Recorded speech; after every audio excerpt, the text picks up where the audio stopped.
you've made no progress. None. You never moved. You might even be further from your goal than you were. Why?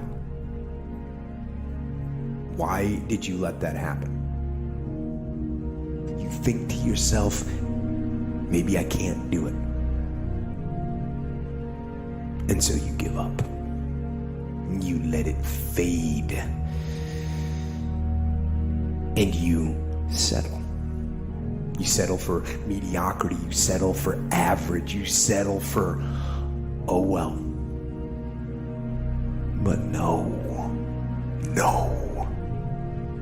Don't do that. Man, life's short. Go harder than you did last year. Whatever you thought you did, it wasn't enough. Go harder and find a way to enjoy it. That's when you mastered the game. Every problem that we have can be looked at two ways. We can look at it as a difficulty to get rid of, or we can look at it as a message from our true selves. Any problem comes along not in order to make our lives miserable, but actually in order to make our life less miserable. And the suffering that it imposes is an attempt to wake us up. Nobody in life is flawless. Nobody is perfect. It's impossible. You can try to be as perfect as you want, but ultimately you're going to come across mistakes. Right. You're going to come across flaws. And I think the real perfection is in perfecting your imperfection. The knowledge that you have emerged wiser and stronger from setbacks means that you are, ever after, secure in your ability to survive.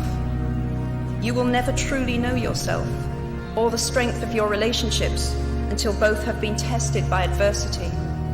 Such knowledge is a true gift for all that it is painfully won, and it has been worth more than any qualification I ever earned.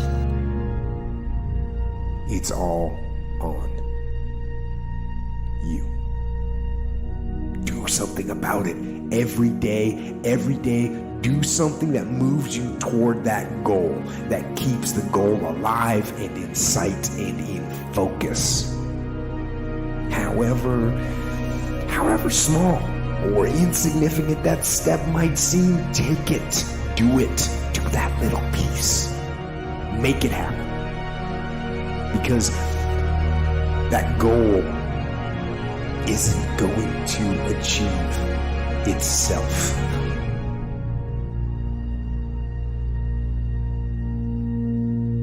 Don't half-ass it.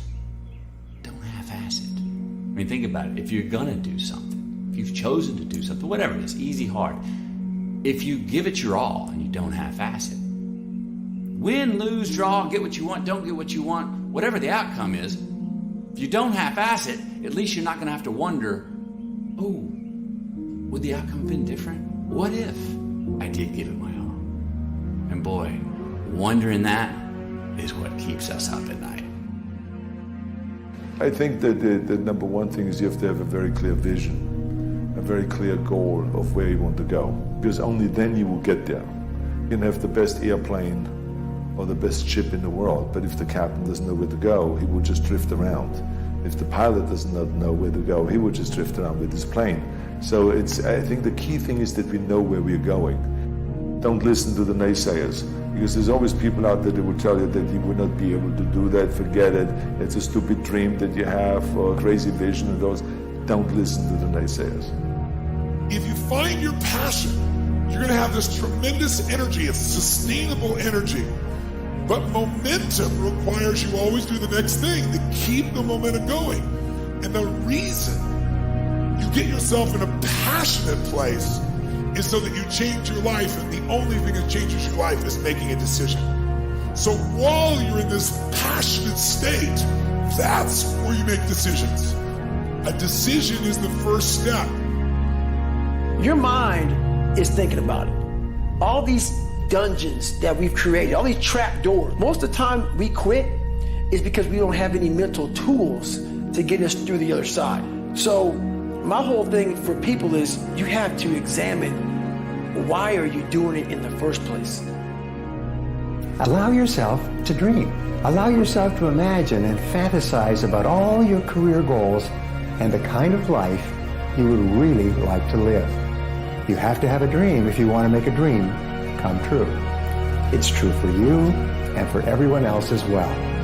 So imagine that you have no limitations on what you can be or have or do in life. You have no limits.